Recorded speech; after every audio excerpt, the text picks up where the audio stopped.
Hello అండి, welcome to my channel కిటకిట తలుపులు. Please like, share and subscribe my channel. ఈరోజు నేను ఆనపకాయ తూట్ల పులుసు చూపిస్తాను. కొందరు పొడుసు పులుసు అంటారు, కొందరు తూట్ల పులుసు అంటారు. ఇది దీనికి ఒక లేత ఆనపకాయకి ఒక బౌల్ ఉల్లిపాయలు ముక్కలు చేసుకున్నాను.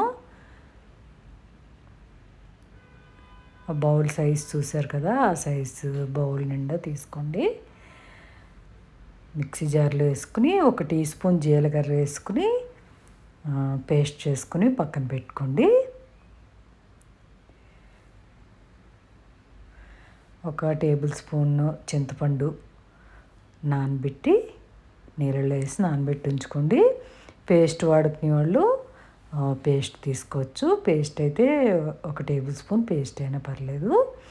ఇది ఆనపకాయ ఏంటంటే సొరకాయ అని కొంతమంది అంటారు, మేమైతే ఆనపకాయ అంటాము. ఎంత లేతగా ఉంటే అంత బాగుంటుంది కూరకి. బాగా కడిగేసి పై తొక్కు తీయకూడదు, అలా ఉంచేయాలి. ఇలా ఫోర్క్ తోటి ఫుల్ అంతా నాట్లు పెట్టుకోవాలి, మొత్తం కాయ అంతా పెట్టుకోవాలి. ఈ కూర ఏంటంటే ముదురుకాయ అయితే ఈ కూర బాగోదు.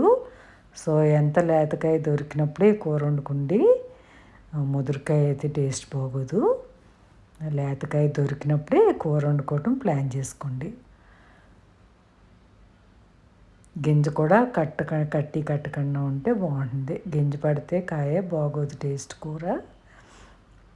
కొద్దిగా గింజ పడటం స్టార్ట్ అయినా పర్లేదు, కానీ ఎక్కువ గింజలు ఉంటే బాగోదు. ఇలా అయితేనే తొక్కు కూడా లేతగా ఉంటుంది అన్నమాట. మొత్తం తొక్కు లోపల పల్పు అంతా ఉంచేసి కట్ చేసుకోవాలి. మీరు ప్రిక్ చేసి ముందే నాట్లు పెట్టుకునే ముందే కడిగేసుకోండి కాయ శుభ్రంగా. ఈ సైజులో ముక్కలు కోసుకోండి.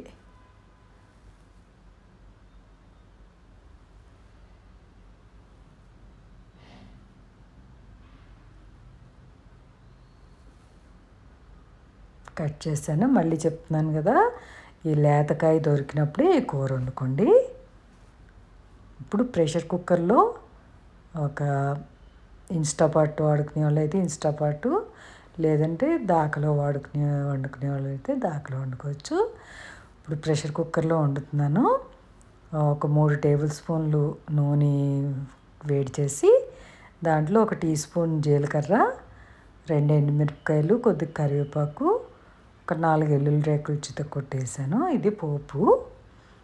వేగుతుంటే మనం గ్రైండ్ చేసి పెట్టుకున్నాం కదా పేస్ట్, ఉల్లిపాయ పేస్టు, అది వేసేయాలి.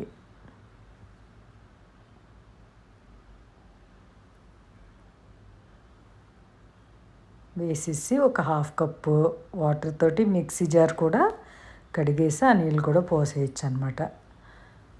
1/2 కప్పు వాటర్ వేసేసి బాగా కలిపేసి మూత పెట్టేసి ఉంచేస్తే ఆ నీరంతా ఎగిరేదాకా మూత పెట్టి ఉంచేసుకోండి. నీరంతా లాగేసింది. ఇప్పుడు ఇలా అయితే ఉల్లిపాయ బాగా కుక్ అయిపోతుంది అనమాట. ఇప్పుడు పసుపు వేసాను, 1 టీ స్పూన్ కారం, పచ్చికారమే వాడతాను నేను కూరల్లోకి. 1 టీ స్పూన్ ఉప్పు వేసాను, సాల్ట్, రాళ్ళు ఉప్పు వేసాను నేను. 1 టీ స్పూను ధనియాల పొడి,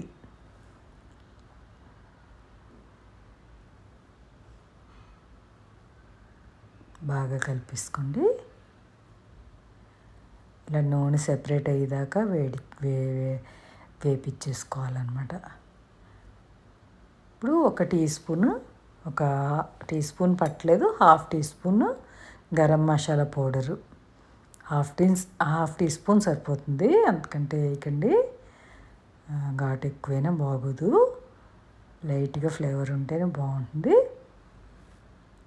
so 1/2 teaspoon garam masala పొడి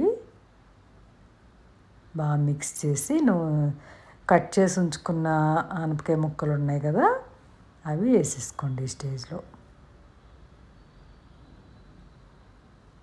బాగా లేతగా బాగుంది కాయ.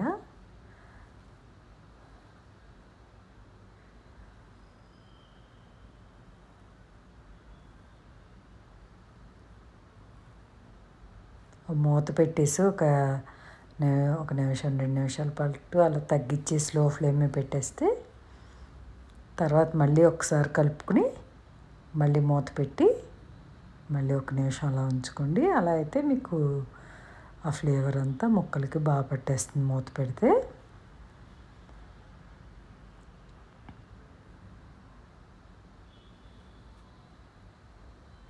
మగ్గిపోయింది.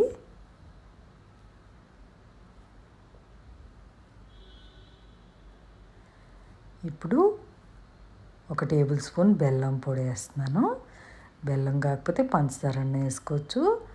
ఇది ఇష్టం లేని వాళ్ళు అవాయిడ్ చేసుకోండి. బెల్లం తీపి ఇష్టం లేని వాళ్ళు మానేసుకోవచ్చు. ఇప్పుడు నానబెట్టిన చింతపండు పిసికి ఆ జ్యూస్ పోయాలి. చింతపండు బాగా వేసిన తర్వాత బాగా కలిపేయండి.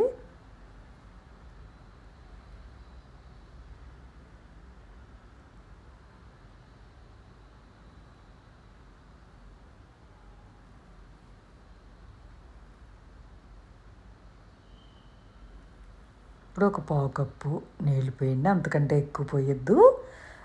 కూర కొంచెం చిక్కగానే ఉంటే బాగుంటుంది. ఇది గ్రేవీగా ఉంటుంది.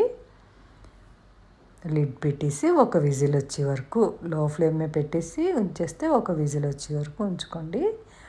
ఉడికిపోతుంది. అదే ఇన్స్టాపాట్లో అయితే 5 మినిట్స్ దాంట్లో పెట్టేసుకుంటే సరిపోతుంది.